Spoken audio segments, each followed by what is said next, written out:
আসসালামু আলাইকুম। সাপ্তাহিক ফরেক্স মার্কেটের শিক্ষামূলক ভিডিওতে আপনাকে স্বাগতম। আমি ফরেক্স ব্রিডের একজন অফিসিয়াল টিম মেম্বার। আজকে আলোচনা করব সময় সম্পর্কে। চলুন শুরু করা যাক।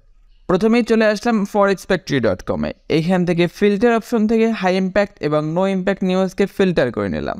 তো এখানে আমরা দেখতে পাচ্ছি সিআইএসএফ, ইউরো, জিবিপি তাদের ডিলাইট টাইম সেভিং শিফট হয়েছে। অর্থাৎ আপনারা যারা গত সপ্তাহেও 3টার H4 বা 4টার H4 নিয়ে কনফিউশন ছিলেন, এখন ম্যাক্সিমাম ব্রোকার হাউসই H4 ক্যান্ডেলটি 3টায় 7টায় এভাবে করে আপডেট হয়ে যাবে। আর বিশেষ করে যারা ইউএসডি রিলেটেড ব্রোকার আছেন, অর্থাৎ আমেরিকান টাইম ফ্রেমকে যারা প্রাধান্য দেয়, তারা গত সপ্তাহে পরিবর্তন করে দিয়েছে।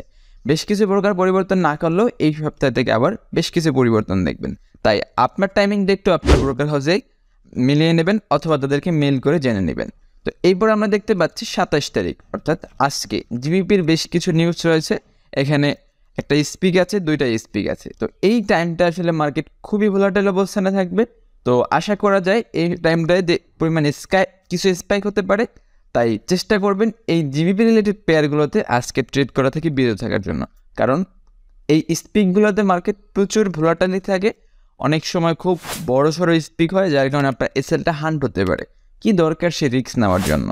তো এরপর আমরা দেখতে পাচ্ছি 28 তারিখ জিবিপির আরও একটি নিউজ রয়েছে এবং ইউএসডির একটি নিউজ রয়েছে, যেটা একটু তুলনামূলক কম গুরুত্বপূর্ণ। তাই এখানে আপনি ট্রেড করতে পারেন, অর্থাৎ আপনার ওই সময় ট্রেডটাকে হালকা একটু ম্যানেজ করে নেবেন। এছাড়া ইউএসডি বা ওই তেমন কোনো গুরুত্বপূর্ণ নয়। তবে যারা ইউডি রিলেটেড পেয়ারগুলো ট্রেড করেন, তারা 29 তারিখ সকালবেলা একটু খেয়াল রাখবেন। বিশেষ করে যেহেতু আমরা এখন রমজান মাস সিরির পরপরই ঘুমিয়ে যাই, তো আপনার যদি ইউডি রিলেটেড কোনো পেয়ার থাকে, ট্রেড থাকে, সেক্ষেত্রে আপনি ট্রেডটাকে ম্যানেজ করে নেবেন এবং আপনার এসএল পয়েন্টটাকে যদি খুব ভালো প্রফিট থাকে তাহলে ব্রেক ইভেন নিয়ে আসবেন। কারণ সিপিআই নিউজ হচ্ছে খুব ভয়ঙ্কর একটা নিউজ। মার্কেট খুব বেশি ভোলাটাইল হতে পারে, যার কারণে আপনার খুব অনেক প্রফিট থাকলেও এন্ট্রিটা লসে যেতে পারে। তাই এই সময় রিস্ক না নেওয়ার জন্যই ফরেক্স বিডির সকল ভিউয়ার্সকে অনুরোধ রইল। তো এরপরে আমরা দেখতে পাচ্ছি 30 তারিখ ইউরোর একটি হালকা নিউজ রয়েছে। এটা তেমন গুরুত্বপূর্ণ না, তবে যেহেতু হাই ইম্প্যাক্ট তাই একটু খেয়াল রাখবেন, স্পেশালি ইউএসডির জন্য। ইউএসডিতে ফাইনাল জিডিপি এবং আনএমপ্লয়মেন্ট ক্লেইমসের 2টা নিউজ রয়েছে। তো আপনি চেষ্টা করবেন ওই দিন বিকাল থেকে রাত্রি পর্যন্ত কোনো ইউএসডি রিলেটেড পেয়ার ট্রেড করবেন না, এবং যদি কোনো ট্রেড থাকে সেক্ষেত্রে ক্লোজ করে রাখাটাই সব থেকে বেটার। কারণ নিউজ টাইমে কী হবে আমরা কেউই জানি না। তাই এটা বলা যায় লটারির মতন কিংবা ভাগ্যের মতন, আপনার ভালোও হতে পারে খারাপও হতে পারে। তাই কেন আপনি একজন দক্ষ ট্রেডার হয়ে আপনার সাইকোলজিকে ড্যামেজ করার জন্য আপনি ভাগ্যের উপরে ছেড়ে দিবেন? তো এই কাজটা কখনোই করবেন না। যথাসম্ভব চেষ্টা করবেন আপনার এক্সপিরিয়েন্স, আপনার অভিজ্ঞতা, আপনার দক্ষতা দিয়ে ট্রেড করার জন্য। ভাগ্য দিয়ে ট্রেড করার চেষ্টা করবেন না যে আমার ভাগ্যে আসলেও আসতে পারে, নাও আসতে পারে। আপনি যখন ফ্রেশ মার্কেটে আপনি টেকনিক্যাল বা অ্যানালাইসিস বা অন্য আপনার যেভাবে অ্যানালাইসিস করেন সেখানে একটা ট্রেড ওপেন করবেন, কিন্তু নিউজ টাইমে আপনার যে কিছু হতে পারে। যেমন এখানে আমরা 2টা নিউজ দেখতে পাচ্ছি। যদি জিডিপি নিউজটা ভালো করে তো সেক্ষেত্রে মার্কেট কিন্তু ইউএসডির পক্ষে যাবে কিংবা বিপক্ষে যাবে, যাই হোক। আবার যদি আনএমপ্লয়মেন্ট ক্লেমটা খারাপ করে সেক্ষেত্রে আবারও বিপক্ষে বা পক্ষে যাবে।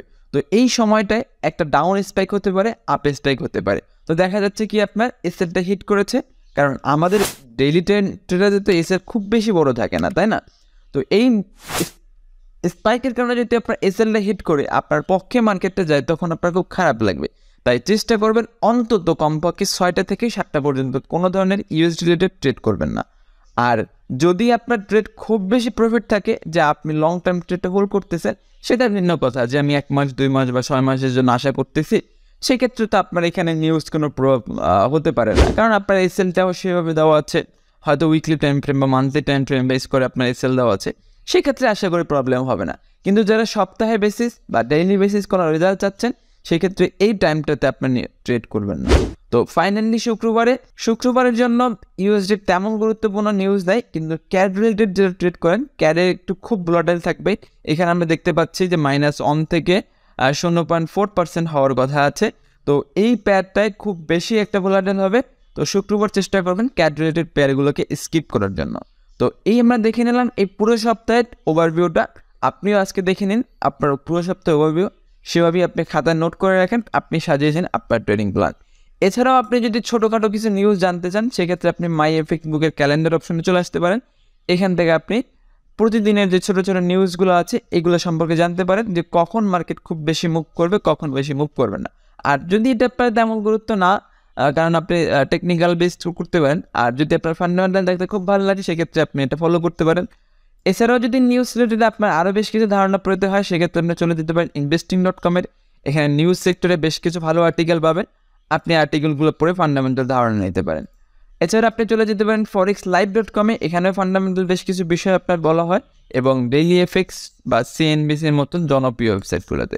তবে যদি যারা সাধারণত টেকনিক্যাল বেস ট্রেড করেন সেক্ষেত্রে আপনি শুধুমাত্র ফরেক্স ফ্যাক্টরি নিউজগুলোকে এই টাইমটাকে স্কিপ করতে পারেন। আর আপনি যদি একজন ফান্ডামেন্টাল অ্যানালাইসিস হয়ে দেখেন, ফান্ডামেন্টাল খুব বেশি গুরুত্ব দেন, সেক্ষেত্রে আপনি চলে যেতে পারেন এইসব নিউজ পোর্টাল সাইটগুলো। ধন্যবাদ এতক্ষণ সাথে থাকার জন্য। ভিডিও ভালো লাগলে লাইক ও শেয়ার করতে পারেন। ভিডিও সম্পর্কে কোনো মন্তব্য থাকলে কমেন্ট করে জানাতে পারেন। আল্লাহ হাফেজ।